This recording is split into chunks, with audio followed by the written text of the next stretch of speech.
ॐ यो ब्रह्माणं विदधाति पूर्वं यो वै वेदांश्च प्रहिणोति तस्मै तन्ह देवमात्मबुद्धिप्रकाशम् मुमुक्षुर्वै शरणमहं प्रपद्ये। ॐ शान्ति शान्ति शान्ति। ॐ सहना भवतु सहनौ भुनक्तु सह वीर्यं करवावहै तेजस्विनावधीतमस्तु मा विद्विषावहै। ॐ शान्ति शान्ति शान्तिः। पूर्णमदः पूर्णमिदं पूर्णात् पूर्णमुदच्यते पूर्णस्य पूर्णमादाय पूर्णमेवावशिष्यते। शान्ति शान्ति शान्तिः। ॐ नमो ब्रह्मादिभ्यो ब्रह्मविद्या सम्प्रदायकर्तृभ्यो वंशर्षिभ्यो महद्भ्यो नमो गुरुभ्यः। सर्वोपप्लवरहितः प्रज्ञानघनप्रत्यगर्थो ब्रह्मैवाहमस्मि ब्रह्मैवाहमस्मि।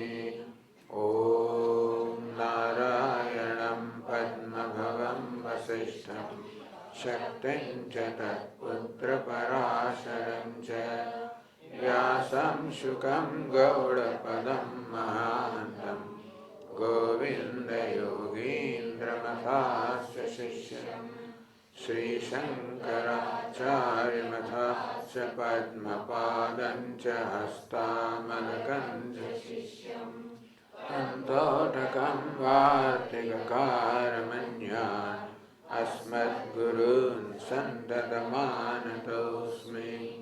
श्रुतिस्मृतिपुराणानाम् आलयं करुणालयं नमामि भगवत्पादं शङ्करं लोकशङ्करं शङ्करं शङ्कराचार्यं केशवं बादरायणं सूत्रभाष्यकृतौ वन्दे भगवन्तौ पुनः पुनः। ईश्वरो गुरुरात्मेति मूर्तिभेदविभागिने व्योमवद्व्याप्तदेहाय दक्षिणामूर्तये नमः। નાનકડી પુસ્તિકા છે ને, એમાં પહેલા પાને એક ધ્યાન શ્લોક છે. નીલોત્પલ નિભો રામઃ લક્ષ્મણઃ કૈરવોપમઃ માનસે રાજતાં મેતૌ बोध वैराग्य विग्रह.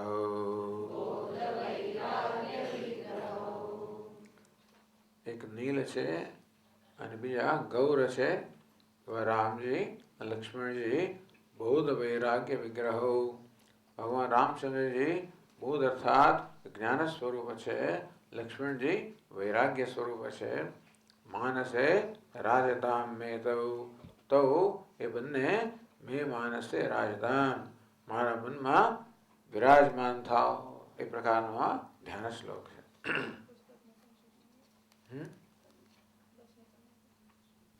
એમાં 10મા બરાબર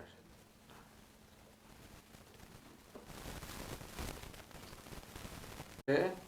શ્રી રામ ગીતા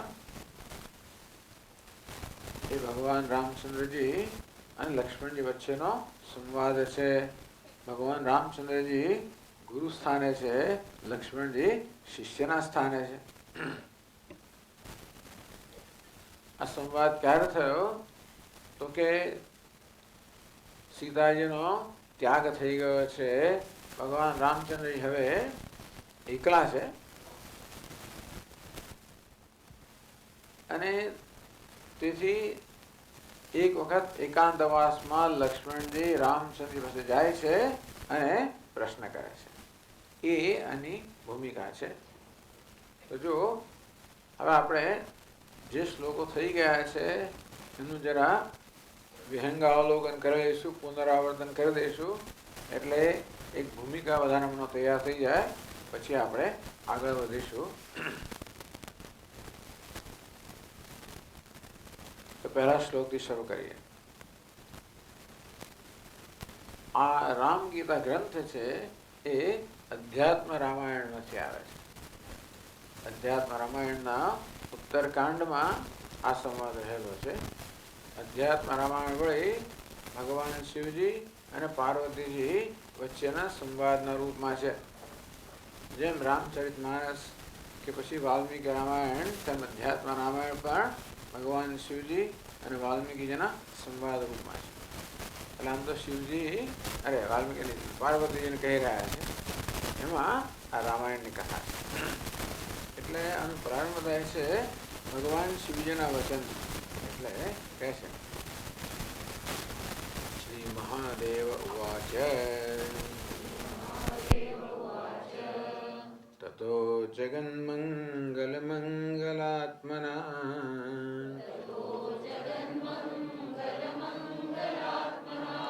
વિધાય રામાયણ કીર્તિમુત્તમા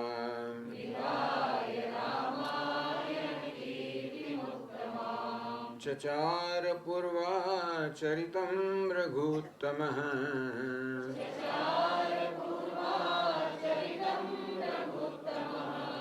રાજર્ષિવર્યૈરભિસેવિतं યથા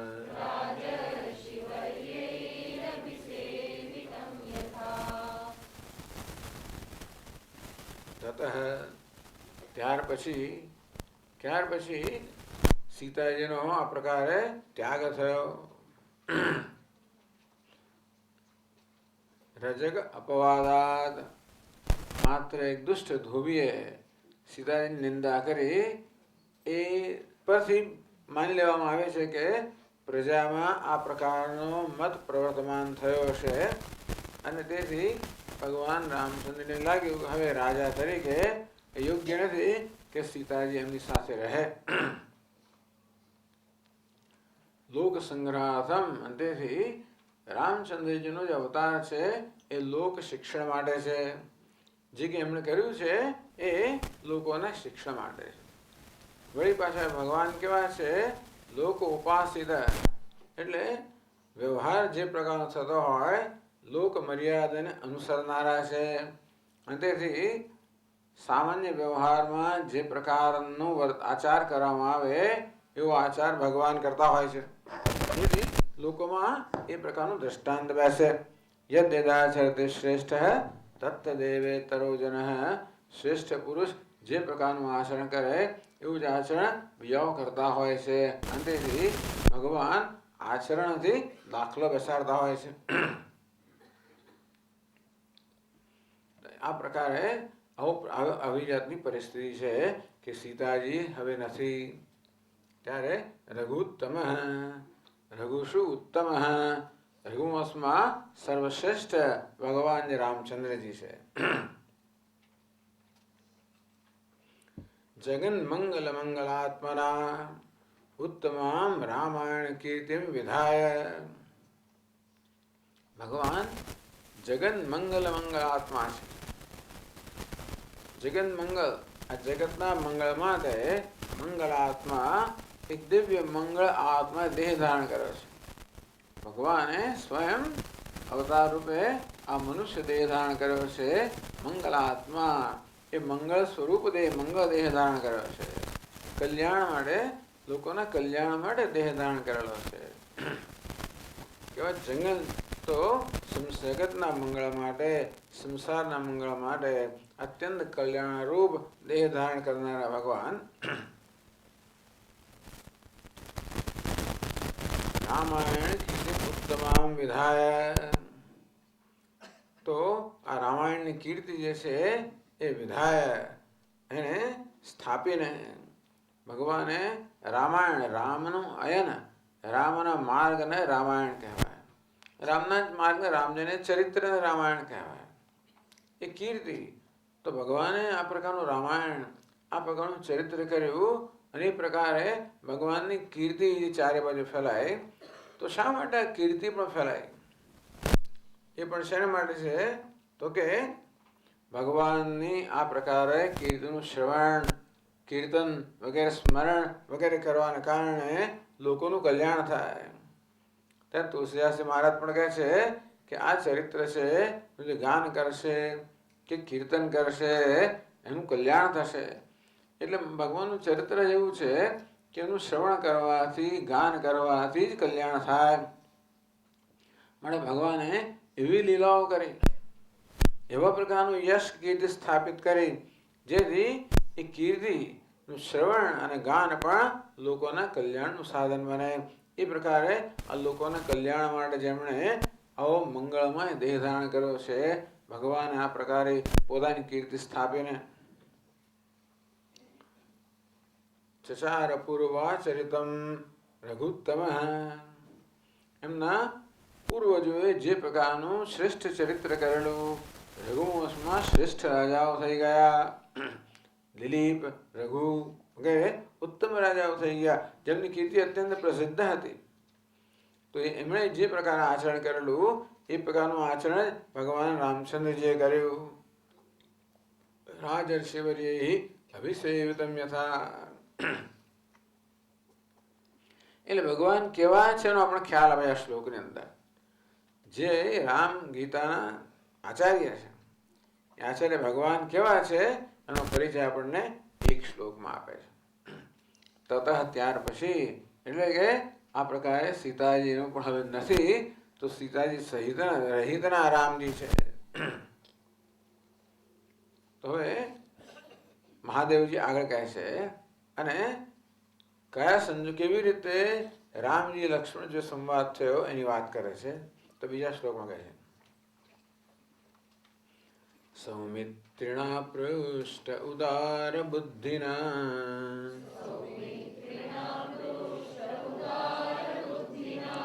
રામઃ કથાઃ પ્રાહ પુરાતની શુભાઃ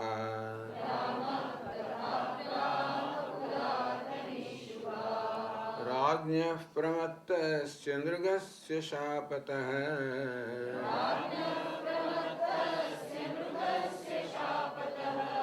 દ્વિજસ્ય તિર્યક્ત્વમથાઃ રાઘવઃ.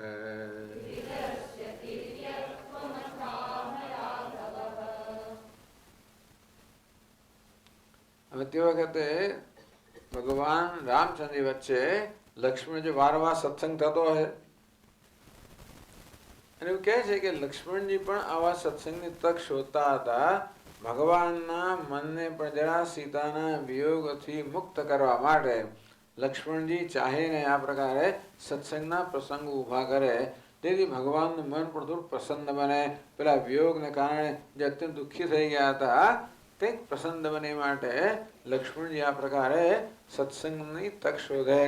અને ભગવાન પણ કહે છે સૌમિત્રિણા પૃષ્ઠ ઉદાર બુદ્ધિના, ઉદાર બુદ્ધિવાળા. દાન ક્ષત્રિય છે ને, એટલે દાન તપશ્ચર્યા વગેરે ક્ષત્રિયનો ધર્મ છે, દાન ઉદારતા. તો એવા ઉદાર બુદ્ધિવાળા લક્ષ્મણજી છે. એ લક્ષ્મણજીનો પરિચય આપી દીધો. ઉદાર બુદ્ધિના, દાનશીલા, જે અત્યંત સહજ એમનો શૂરવીરતા વગેરે તો છે જ, એવી રીતે દાનશૂરત્વ પણ પ્રસિદ્ધ છે. સદ ઉદાર બુદ્ધિ એટલે શુદ્ધ બુદ્ધિ છે, જેમણે પોતાના ગુરુજનો વિશ્વાસ સંપાદિત કર્યો છે એવા. અથવા ઉદાર એટલે કે સમાધિ ષટક સંપત્તિ જેની બુદ્ધિમાં છે પ્રકારના લક્ષ્મણજી. એ સૌમિત્રના પૃષ્ઠ, સૌમિત્ર એટલે સુમિત્રના પુત્ર લક્ષ્મણજી ભગવાનને પ્રશ્ન કરે. આ પ્રશ્ન કરે એટલે સત્સંગનો પ્રસંગ ઉત્પન્ન થાય. સત્સંગ માટે આ વસ્તુ જરૂરી છે, પ્રશ્ન. પ્રશ્ન થાય એટલે પછી ગુરુજીમાં જે અંદર રહેલી વસ્તુઓ છે એ આપોઆપ જ પછી બહાર આવે અને એ પ્રકારે સત્સંગનો પ્રસંગ બને. એટલે આ રીતે લક્ષ્મણજી પૂછતા છે, રામ કથા પ્રાહ પુરાતની શુભા. ભગવાન રામચંદ્ર એમને ભાઈ પુરાતન બધી કથાઓ, સુંદર સુંદર કથાઓ કહે, બોધપ્રદ કથાઓ. આ કથાઓનું પ્રયોજન શું છે? કોઈને કોઈ બોધ પ્રાપ્ત થાય એ બોધપ્રદ ઉત્તમ બધી કથાઓ ભગવાન રામચંદ્રજી લક્ષ્મણજીને કહેતા હશે. એમાં એક વખત ભગવાને રાજ્ઞ પ્રમત્તસ્ય નૃગસ્ય શાપતઃ. રાજ્ઞ કઈ વિભક્તિ છે?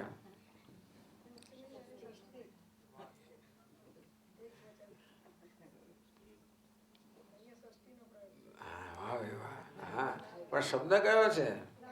ઓહો, વેરી ગુડ, બરાબર. રાજ્ઞ બધી છઠ્ઠી પ્રમત્તસ્ય નૃગસ્ય. પ્રમત્તસ્ય રાજ્ઞ નૃગસ્ય રાજ્ઞ.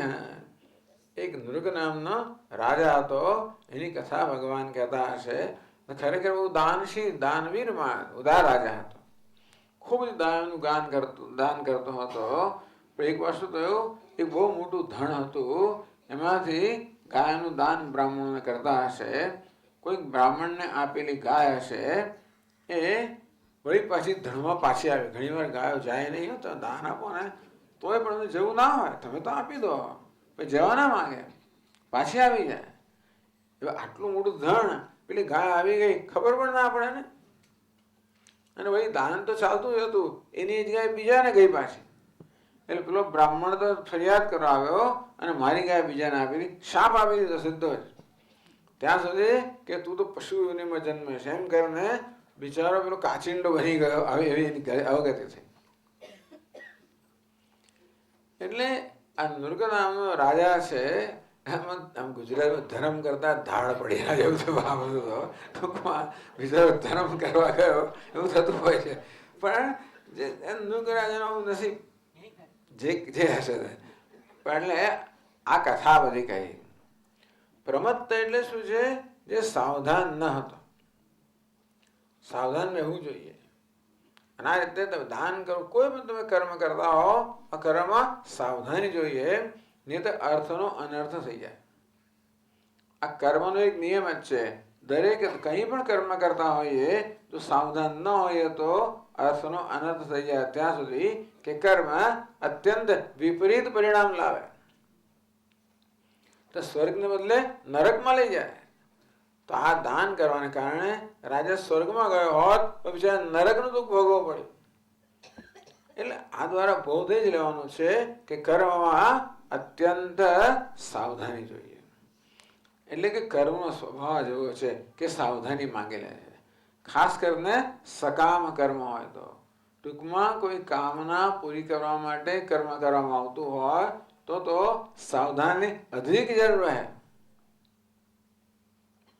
કારણ કે નહીતર તો તમે નિષ્કામ કર્મ કરતા હો તો માત્ર ભગવાનને અર્પણ કરવા કરતા હો, કોઈ વ્યક્તિગત સ્વાર્થ ન હોય અને ભગવાનનો ભક્તિભાવ હોય તો ભગવાન ચલાવી લે. ભગવાનનો ભક્તિભાવ નથી, પણ તમે જે કામના પૂરી કરવામાં હોય એ કામનાનો ભક્તિભાવ છે, ત્યારે પછી બધા કડક નિયમો લાગુ પડે. તેથી આ કર્મનો સ્વભાવ કયો કે કર્મમાં કેવા દોષ રહેલા છે. સકામ કર્મ એટલે તમે પુણ્ય કર્મ કરો, ધર્મ કરો તોય પણ સ્વર્ગ મળે.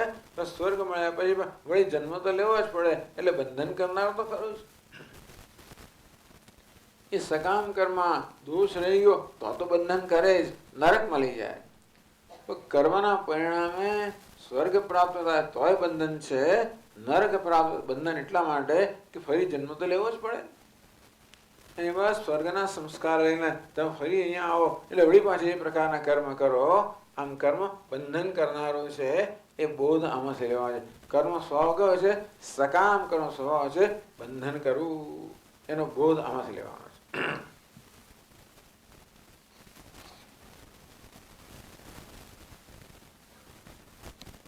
એટલે આ પ્રકારની એક ભૂમિકા છે.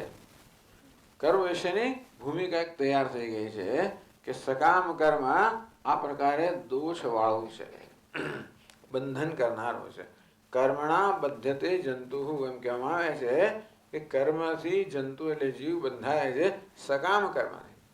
કર્મથી પરંતુ કર્મમાં જે કામના રહેલી છે એ કામના હંમેશા જીવાત્માને બંધન કરનારી હોય છે. અને આ રીતે અને કર્મ થાય એટલે કામના હંમેશા બહાર આવે, એટલા માટે કર્મને બંધન કરનારું કહ્યું છે. સમજવાનું, ખરેખર તો કામના બંધન કરનારી છે, પણ કર્મને બંધન કરવું એટલા માટે કહ્યું કે સામાન્ય કર્મ કામનાથી પ્રેરાને કરવામાં આવતું હોય. કર્મ કરવામાં પરિશ્રમ રહેલો છે. કોઈ માણસ વ્યર્થ પરિશ્રમ ના કરે, પરિશ્રમ કરવા માટે કોઈ પણ વળતરની અપેક્ષા રાખે, એ દ્રષ્ટિ પેલી અપેક્ષા જે છે એ બંધન કરનારી છે. તો હવે વળી એક દિવસ ભગવાન રામચંદ્રજી એકાંતમાં હતા. એ તક જોઈને લક્ષ્મણજીએ બહુ પારમાર્થિક ચર્ચા એમણે છેડી. તો ત્રીજા શ્લોકમાં કહે છે, કદાચિદેકાંતમુપસ્થિતં પ્રભું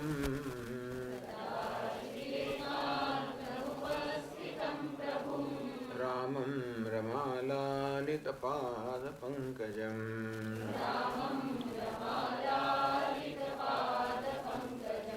સૌમિત્રિરાસાદિતશુદ્ધભાવનઃ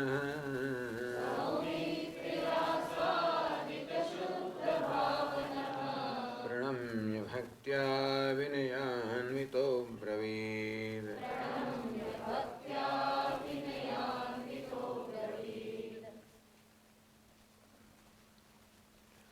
कदाचित एकांते उपस्थितं प्रभुं रामं, कदाचित कोई समय क्यारेक एकांते उपस्थितं प्रभुं ભગવાન રામચંદ્રજી એકાંતમાં હતા. કેવા છે? પ્રભુ છે, સમર્થ છે. ભગવાન હોવાના કારણે સમર્થ છે, જગતના નિયંતા છે, પ્રભુ છે. આમ તો રાજા તરીકે લોક શાસનમાં સમર્થ તો ખરા જ, પણ ભગવાન તરીકે સમગ્ર જગતના શાસનમાં જે સમર્થ છે. કેવાય છે રમા લાલિત પાદ પંકજમ. પાદ પંકજ એટલે ચરણ કમળ. રમા લાલિત પાદ પંકજમ, તો જેમના ચરણ કમળની રમા લક્ષ્મીજી સેવા કરતા હતા, સેવા કરે છે. આમ તો તમે જ્યારે પણ શેષ સાંઈ ભગવાનનું ચિત્ર જુઓ ત્યારે લક્ષ્મીજી હોય ભગવાનના ચરણની સેવા કરતા હોય. તો સાક્ષાત લક્ષ્મીજીએ સીતાજી રૂપે અવતાર લીધેલો અને ભગવાનના ચરણની સેવા કરતા હતા હંમેશા. એવા ભગવાન સૌમિત્રી આસાદિત શુદ્ધ ભાવન. સૌમિત્રી સુમિત્રાના પુત્ર. આસાદિત શુદ્ધ ભાવન. આકૃતમ ભાવન અંતઃકરણ, જેમનું અંતઃકરણ શુદ્ધ હતું. થાય જ ને. આ 14 વર્ષ સુધી ભગવાનની સેવા દિવસ રાત જેમણે કરી છે, 14 વર્ષ સુધી જેમણે નિદ્રા જ લીધી નથી. એમણે કહી દીધું કે ભગવાન આપ તો આરામથી બસ સીતાજી સાથે આપ તો આરામથી જીવન જીવો અને આનંદ કરો, અને હું બધી સૂતા જાગતા હંમેશા બધું ધ્યાન રાખીશ આપ. એવું લક્ષ્મણને એવું કહીને આવેલા એમની સાથે. ભગવાન જયારે કહું મારી સાથે આવવાની જરૂર છે તો હું આવું કરીશ, માટે આવું છે મારે આપની સાથે. એને કારણે જેનું અંતઃકરણ અત્યંત શુદ્ધ હતું. પ્રણમ્ય ભક્ત્યા, ભક્તિપૂર્વક ભગવાનને પ્રણામ કર્યા. તદ્વિધિ પ્રણિપાતેન. આ પ્રણામ કરવાનું પ્રયોજન છે. આમ તો મોટા ભાઈનું પ્રણામ કરે, અત્યારે પ્રણામ કરે છે ભગવાનને ગુરુ રૂપે પ્રણામ કરે છે. તો આ કેવા પ્રણામ છે? શિષ્યના ગુરુને સદા પ્રણામ. જેમ ગીતામાં કહ્યું તદ્વિધિ પ્રણિપાતેન. તમારે ગુરુજી પાસે જઈને પ્રણામ કરવા જોઈએ, એમની સેવા કરવી જોઈએ અને એમને પ્રસન્ન કરવા જોઈએ. અને પછી આત્માના વિષયમાં કે પારમાર્થિક વિષયમાં પ્રશ્ન પૂછવો જોઈએ. સેવા તો કરેલી જ છે, પ્રણામ રોજ કરે. આજે ફરી પ્રણામ કરીને વિનયાન્વિત અબ્રવીત. વિનયાન્વિત અત્યંત નમ્રતાથી લક્ષ્મણજીએ ભગવાન સમક્ષ આ પ્રકારે નિવેદન કર્યું. તો પહેલા તો સ્તુતિ કરે છે. ગુરુજી કેવા મહાન છે. ગુરુજી ભગવાન રામચંદ્રજી એની મહત્તા સ્થાપિત કરે છે, કેવા મહાન છે અને કેવા ઈશ્વર સ્વયં ઈશ્વર છે. આ વાત ચોથા શ્લોકમાં કરે છે. ત્વમ શુદ્ધ બોધોસી સર્વદેહિનાં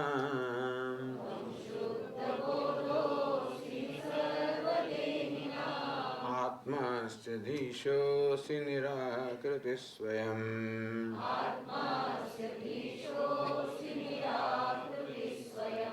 પ્રતીયસે જ્ઞાનદૃશાં મહામતે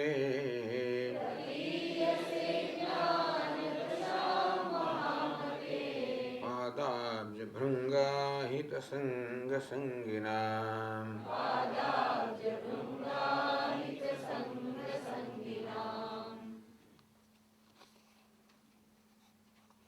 તો જેને લક્ષ્મણજી પ્રણામ કરે છે એ કોણ છે? લક્ષ્મણજી પોતે જ કહે છે ત્વમ શુદ્ધ બોધોસી. હે ભગવાન, આપ તો શુદ્ધ જ્ઞાન સ્વરૂપ છો. બે જ્ઞાનના બે આપ શુદ્ધ ચૈતન્ય સ્વરૂપ છો. ભગવાન કેવા છે? જ્ઞાન સ્વરૂપ, ચૈતન્ય સ્વરૂપ, સચ્ચિદાનંદ સ્વરૂપ છો આપ તો. સર્વદેહિનામ આત્માસી. આપ કેવા છો? સચ્ચિદાનંદ છો, અસ્થિ ભાતિ પ્રિય છો. સર્વદેહિનામ આત્માસી. પ્રાણી માત્રના આપ આત્મા છો. આપ તો સર્વાત્મા છો.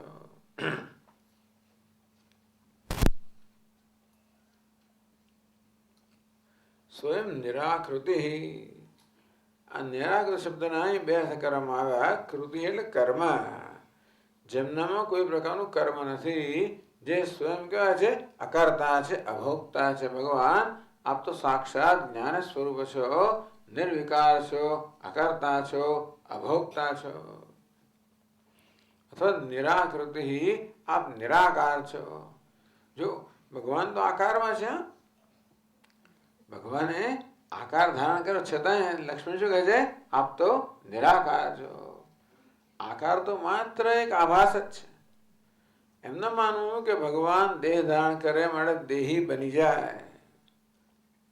આકાર તો આત્માને ક્યારે હોતો જ નથી. હું ને તમે પણ છીએ, સચ્ચિદાનંદ છે. કોઈ આકાર આપણો છે જ નહીં. આપણે આપણી જાતને આકારવાળા માનીએ છીએ. કેમ માનીએ છીએ? ઉપાધિ જેના આકાર છે એમાં અહંભાવના કારણે આપણે એમ જાતના આકારવાળા માનીએ છીએ. ત્યારે ભગવાન તો જાણે છે ભગવાન હોવાના કારણે નિરાકૃતિ. ભગવાન આપ તો હંમેશા આત્મનિષ્ઠ છો, રામ છો, આત્મામાં રમણ કરનારા છો. અને તેથી આપ તો જ્ઞાન સ્વરૂપ છો, નિરાકાર છો, નિર્વિકાર છો. એટલે ટૂંકમાં કોઈ પ્રકારનો વિકાર આપને સ્પર્શી શકે નહીં. સીતાજી હોય કે ન હોય, હોય તો કામનો વિકાર ન સ્પર્શી શકે, ન હોય તો આ વિયોગનો વિકાર, કોઈ વિકાર ભલે બધા પ્રકારની લીલા કરતા હોય. ટૂંકમાં એ લીલા તો એવી આબેહૂબ કરે કે આપણે પણ છક થઈ જઈએ. લાગણી એવી સુંદર પ્રદર્શન વ્યક્ત કરે કે આપણે પણ કંઈ કહી ના શકીએ. એવી સુંદર વ્યક્ત કરે. વાસ્તવમાં કહેવાય છે નિરાકાર છે, નિર્વિકાર છે. મહામતે. હે મહામતી. ટૂંકમાં આપ તો અત્યંત મહાન બુદ્ધિશાળી છો. મતિ પણ જરૂરી છે. ભક્તિ બધું હોય છતાં પણ મતિ પણ મહત્વની છે. એ મહામતે, એ મહાબુદ્ધિશાળી. પ્રતિજ્ઞાન દશામ પ્રતિયસે. તો ભગવાન કોણ આપણે જાણી શકે છે? એટલે બધા લોકો આપણે જાણે છે ખરા, આ મનુષ્ય રૂપે જાણે છે. કોઈ ભાઈ રૂપે જાણે, કોઈ બીજા આવા હવે મિત્ર રૂપે અનેક જાણે છે આપણે. પણ આપ જે ખરેખર છો એને કોણ જાણી શકે છે? જ્ઞાન દૃશામ પ્રતિયસે. આ જ્ઞાન દ્રષ્ટિ ધરાવનારા છે એમને આપનું વાસ્તવિક સ્વરૂપ પ્રતીત થાય છે. પશ્યંતિ જ્ઞાન ચક્ષુષઃ. આત્મા તો ક્યારે દૂર નથી. ઉત્ક્રામંતમ સ્થિતમ વાપી ભુંજાનમ વા ગુણાન્વિતમ. આ બધી જ્યારે બધા પ્રકારનો વ્યવહાર ચાલી રહ્યો છે તો વ્યવહાર કરી રહ્યો છે કોણ? જાણે કે આત્મા વ્યવહાર કરી રહ્યો છે. અંદરથી ખાતો હોય, પીતો હોય, આ બધા પ્રકાર વ્યવહાર કરતો હોય ત્યારે વાસ્તવમાં આત્મા કેવો છે? અકર્તા છે. અંતેથી એ વસ્તુ કોણ જોઈ શકે? જે આત્મા કરતા ભોગતા માને છે એ કેવાય છે? અજ્ઞાન ચક્ષુવાળા છે. પણ જે લોકો આ રીતે ઉપાધિમાં અહમ ભાવથી મુક્ત થયા છે એ લોકો પોતાને આ રીતે અકર્તા અભોગતા જાણે છે. પ્રતિયસે જ્ઞાન દુષામ મહામદે. કોને? પાદાબ્જ ભંગા ભૃંગા હિત સંગ સંગિના.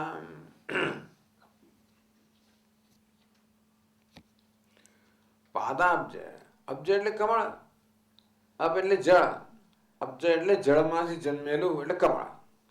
એટલે હવે તો કમળના કેટલા બધા નામ છે ને ટૂંકમાં. તો પાદાબ્જ, ભૃંગ એટલે ભ્રમર. આ ભગવાનના ચરણ કમળ છે ને એના સેવક. હંમેશા કમળને શ્રેષ્ઠ સેવન કોણ કરે? ભ્રમર. આમ તો કમળનું સેવન બધાએ કરે. દૂરથી પણ કમળ સુંદર દેખાય, ત્યારે નજીક જાય એટલે આપણે એમની સુગંધનો અનુભવ થાય. પણ સૌથી નજીક કોણ જાય? ભ્રમર જાય. એના પેલા શું કહેવાય એને? હા, એન્ટેના તો બરાબર છે અંગ્રેજીમાં. એન્ટેના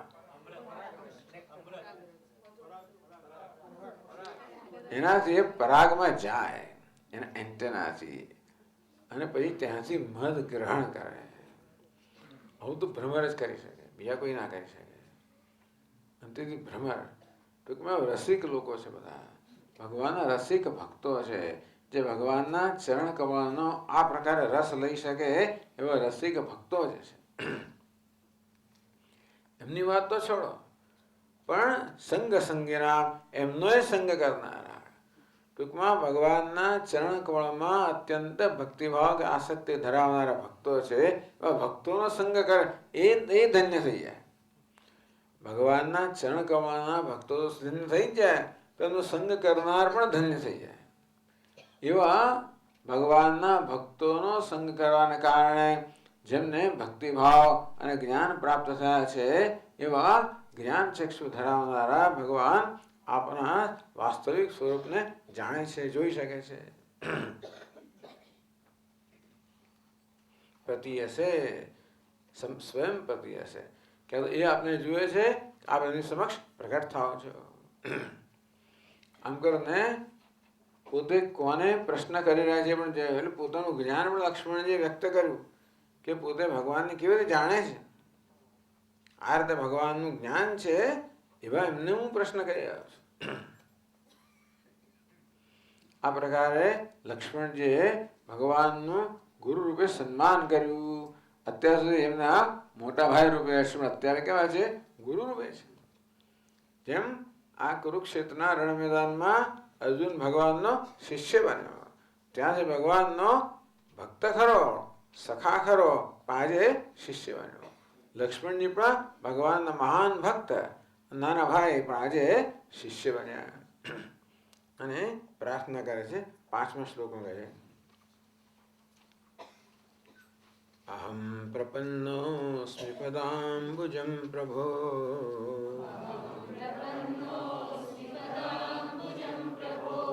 ભવાપવર્ગં તવ યોગી ભાવિતં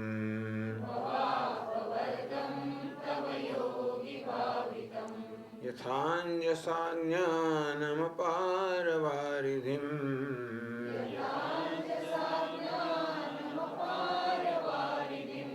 સુખં તરિષ્યામિ તથાનુશાધિ મામ.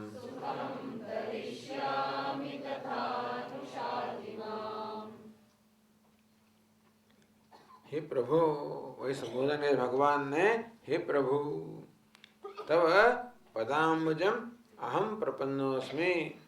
तो पदाम्बुजम भगवान अहम प्रपन्नोस्मि, हूँ प्रपन्न छू, शरणागत छू. कोने? तो पदाम्बुजम भगवान आपना चरण कमल ने शरणागत छू. એ ચરણ કમળ કેવું છે એની વાત કરે છે. પહેલા ભગવાનની સ્તુતિ કરી, ભગવાનના ચરણ કમળની સ્તુતિ. ભગવાનને તો શરણ છોડો, ભગવાનના ચરણ કમળને શરણ છે. રામચરિત માનસમાં તો લક્ષ્મણજી ભગવાનને પૂછે કે ભગવાન આપના ચરણની રજની ભક્તિ કેમ પ્રાપ્ત કરવી? આપની ભક્તિ તો ઠીક, આપના ચરણની ભક્તિ પણ ઠીક, આપના ચરણ રજની ભક્તિ કેમ પ્રાપ્ત કરવી? એ સ્તરનો પોતાને માને છે. તો ભગવાનનું ચરણ કમળ કેવું છે? ભવાપવર્ગમ, ભવ એટલે સંસાર, ભવાપવર્ગમ એટલે ટૂંકમાં અપવર્ગ નિવૃત્તિ, સંસારમાંથી નિવૃત્ત કરનારું છે. ભગવાન આપના ચરણ કમળનું સેવન કરનાર સંસારમાંથી મુક્ત થઈ જાય છે. કેવું છે? યોગી ભાવિતમ. પણ ચરણ કમળ જે છે ને એ ગમે તેના ધ્યાનમાં આવે નહીં.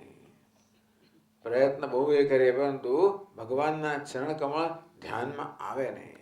ક્યારે આવે? યોગી ભાવિતમ.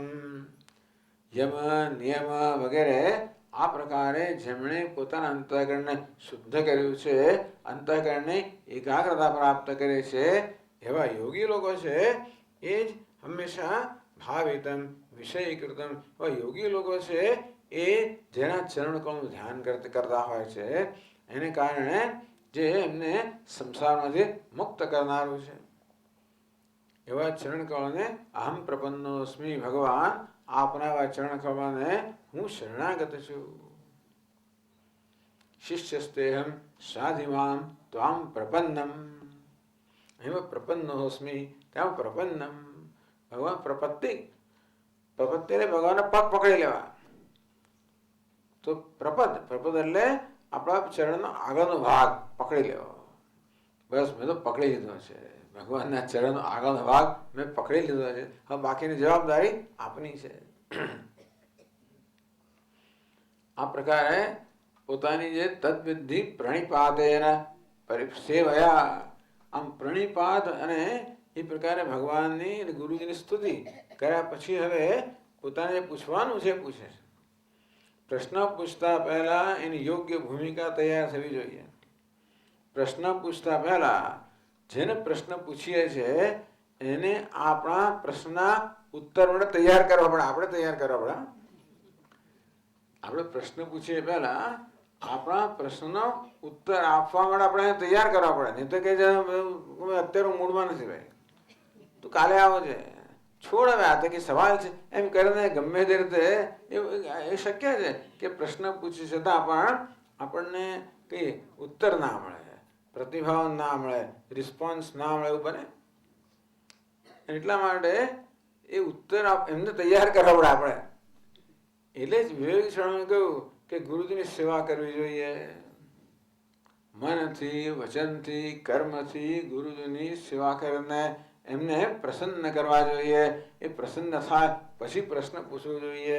એટલે તમારા પ્રશ્નો ઉત્તર આપવા તૈયાર છે. યથાંજસા અજ્ઞાનમ અપારવારિતમ સુખમ તરિષ્યામિ તથા અનુસાધિમામ. મામ અનુસાધી. ભગવાન આપ મને ઉપદેશ કરો. અહીં પણ ઉપદેશ શેને માટે કરવાનો છે? એટલે અર્જુને પણ ભગવાને જ્યારે પ્રાર્થના કરી આવા પ્રકારની પ્રાર્થના કરી. કાર્પણ્ય દોષો હદસ, હું તો આવો છું. પૃચ્છામિ ત્વામ ધર્મસમૂઢચેતા યશ્રેયસ્યાત નિશ્ચિતમ બ્રૂહિ તન્મે. હે ભગવાન, જેનાથી મને નિશ્ચિત શ્રેયસ પ્રાપ્ત થાય એનો આપ ઉપદેશ કરો. શેનાથી પ્રાપ્ત થાય મને ખબર નથી. મને શું જોઈએ છે મને ખબર છે, એ કેમ પ્રાપ્ત કરવું મને ખબર નથી. મને શું જોઈએ છે? નિશ્રેયસ, નિશ્ચિત શ્રેયસ જોઈએ છે, અર્થાત મને મોક્ષ જોઈએ છે. મને હંમેશ માટેનું સુખ જોઈએ, નિત્ય સુખ જોઈએ, નિત્ય મુક્તિ જોઈએ, નિત્ય આનંદ જોઈએ, એવું જાણું છું. કેમ મેળવવું એ માર્ગ આપણને બતાવો. એમણે કહે છે અજ્ઞાન પારાવારિદન યથા અંજસા સુખમ તરિષ્યામિ. તો ભગવાન આ સંસાર સમુદ્ર કેવો છે? અપાર છે. અજ્ઞાનને કારણે ક્યાં એનો પાર જ નથી. ટૂંકમાં જન્મો જન્મથી આ સમુદ્ર દુઃખનો સમુદ્ર છે એને પાર કરવાનો જીવ પ્રયત્ન કરી રહ્યો છે, એનો ક્યારે પાર આવતો જ નથી. જ્યાં સુધી જ્ઞાન ત્યાં સુધી આ સંસાર સમુદ્ર છે અપાર છે. તો અપાર છે એવા સંસાર સમુદ્ર મારે તરી જવો છે. કેવું? સુખમ તરિષ્યામી અનાયાસેન તરિષ્યામી. તરી તો જવો છે પણ મારે કોઈ પ્રકારની મુશ્કેલી વગર. બાકી તરવામાં તો બહુ તકલીફ પડે, તરવું અઘરું છે. અને ક્યાંથી તરો તમે? આ સંસાર સમુદ્ર તરવાની રીત બતાવે તો ક્યારે પાર આવે? ને સુખમ તરિષ્યામી અનાયાસે, કોઈ આયાસ વગર મારે તરી જવો છે.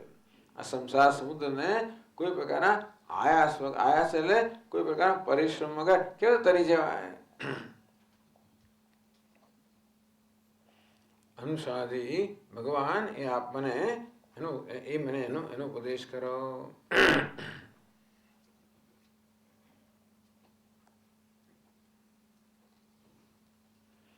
આમ લક્ષ્મણજીએ આ પ્રકારનું નિવેદન કર્યું અને ઉપદેશ માટેની ભૂમિકા તૈયાર થઈ. ઉપદેશ માટેની ભૂમિકા તૈયાર થઈ. ભગવાન ઉત્તર આપે છે. 6થા શ્લોકમાં કહે છે,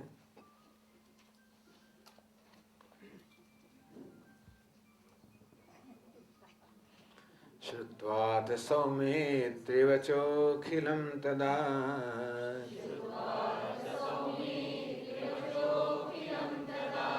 પ્રાહ પ્રપન્નાર્તિહરઃ પ્રસન્નધિ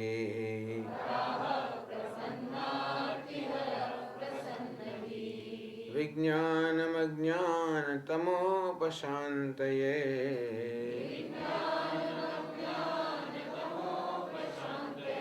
વિજ્ઞાનમજ્ઞાનતમઃ પ્રશાંતયે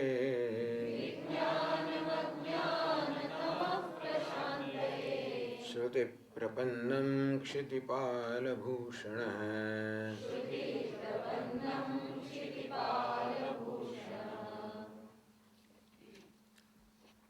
શ્રુત્વા સૌમિત્રી વચઃ. તો આ પ્રકારે અખિલમ વચઃ શ્રુત્વા. વારંવાર સૌમિત્રી એટલે લક્ષ્મણજી. અખિલમ આ સંપૂર્ણ લક્ષ્મણજીનું વચન સાંભળીને ભગવાન લક્ષ્મણ વચન કેવું છે? ભક્તિ પ્રશ્રય શ્રદ્ધાદિ વિવિધ ગુણાન્વિતમ. લક્ષ્મણજીના વચનની અંદર એમના ભક્તિ છે, ભગવાન પ્રત્યે ભક્તિ પ્રગટ થાય છે. પ્રશ્રય વિનમ્રતા પ્રગટ થાય છે.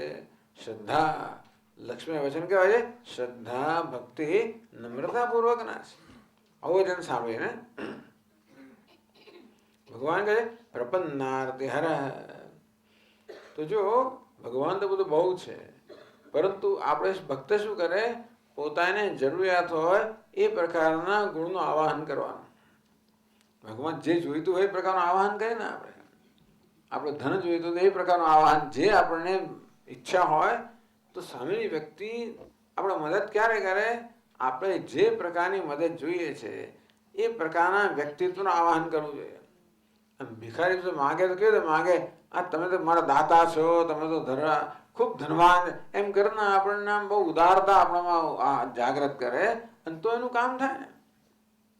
તો લક્ષ્મણજી પણ આ વચનને કારણે ભગવાનમાંથી એ પ્રકારની વૃત્તિ છે એ જાગૃત કરી. પ્રપન્નાર્તિ હરઃ. પ્રપન્ન આરતિ હરઃ. પ્રપન્ન એટલે કે પોતાના ભક્તો જે પોતાને શરણ થયા છે આ ભક્તો. આરતિ એટલે બધું દુઃખ, ત્રિવિધ તાપ, ત્રિવિધ આધ્યાત્મિક, આદિભૌતિક, આદિદૈવિક, બધા બહુ પ્રકારના સંતાપ જીવનમાં હોય છે. આપણે પોતાના તરફથી દુઃખ આવે, શરીરમાંથી મનમાંથી દુઃખ આવે, દુનિયા પ્રતિ દુઃખ આવે, ગ્રહોમાંથી આવે, કર્મમાંથી આવે, દેવતામાંથી આવે, અનેક પ્રકારનું દુઃખ છે. આરતિ હરઃ. આ પ્રકારે ત્રિવિધ પ્રકારના સંતાપ મનુષ્યના જીવનમાં છે. એ બધા સંતાપને હરી લેનારા. ભગવાન પક્ષપાત કેમ કરતા? પ્રપન્નાર્તિ હરઃ. જે પોતાને શરણાગત થયા છે એમના દુઃખનું હરણ કરે તો બાકીના કે ગુનો કરે છે? કે બધા ભગવાનના સંતાનો નથી તો ભગવાન થોડાક સંતાનોને ઉગાડે છે અને બીજા નથી ઉગાડતા? तेषामहं समुद्धरता मृत्यु संसार सागरात भवामी न चिरात पार्थ.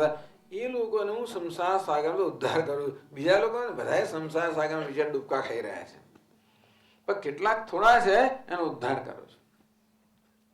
ये तो सर्वाणि कर्माणि मयि संन्यस्य मत्पराः अनन्येनैव योगेन मां ध्यायन्त उपासते. જે પોતાના બધા કર્મ મને સમર્પિત કરે છે, સતત મારું ધ્યાન કરે છે, મારી ઉપાસના કરે છે, એવા મારા ભક્તો જે મારા મય બની ગયા છે એમને હું સંસાર ઉદ્ધાર કરું છું. એવું ના હોય તો વ્યવસ્થા જળવાય. બધાનો ઉદ્ધાર કરો વ્યવસ્થા જળવાય નહીં. આ જગતની વ્યવસ્થા જવા માટે કેટલાક નિયમો બનાવવા પડે. ભલે પોતાને કોઈ જાતનો પક્ષપાત નથી, ભગવાન બધા સમાન છે, છતાં પણ જગતનો ની વ્યવસ્થા માટે કેટલાક નિયમ બનાવવા પડે. બધા સમાન છે તો પહેલા શિબિરાર્થીઓ ભોજન કરે, પછી નોકરો ભોજન કરે. કંઈક વ્યવસ્થા રાખવી પડે. એવું ન રાખીએ તો પછી કઈ વ્યવસ્થા, નિયમ ન રાખીએ તો વ્યવસ્થા જળવાય નહીં ને. એટલે વ્યવહાર નિયમ તો હોવા જોઈએ. ભગવાન પણ નિયમ પ્રમાણે વ્યવહાર કરતો હોય છે. ભગવાન પણ નિયમ પ્રમાણે જગતનું સંચાલન કરતો હોય છે. એમને ઉડઝૂડ નથી કરતો, નિયમ પ્રમાણે કરે છે. વ્યવસ્થા રહે જ નહીં. જેમ ભાવે બધા આપવા માંડે તો પછી તો કોઈ પછી કોને મળ્યું કોને ના મળ્યું અન્યાય થઈ જાય. પછી જો નિયમ ના હોય તો ક્યાં તો બધો અન્યાય જ થયા કરે, બધા લોકોને દુઃખ થયા જ કરે. એટલે નિયમ જરૂરી છે. ભગવાન આરતી હરિ એનું નામ છે. હરતી પાપાની હરતી દુઃખમ હરતી આરતીમ. બધા દુઃખને બધી વિપત્તિને હરણ કરી લેનારા ભગવાન છે. પ્રપન્નારતી હર. પ્રપન્ન અર્થાત જે પોતાને શરણાગત થયા છે એવા ભક્તોના બધા દુઃખ દૂર કરે છે. ટૂંકમાં એ તો દુઃખ દૂર કરવા તૈયાર જ છે, પણ આપણે તૈયાર હોવા જોઈએ. કોઈ આપણા પર કૃપા કરવા તૈયાર હોય પણ આપણે તૈયાર હોવા જોઈએ ને. એ કૃપા કરે તો કૃપા થઈ રહી છે એવી તો સમજ પડવી જોઈએ ને આપણને. આપણે તો અહીંયા બધે ઋષિકેશ આવીએ, ગંગા પર આવીએ, એમાં બધે આવીએ, એ તો એની કૃપા છે જ. અહીં તો કુદરત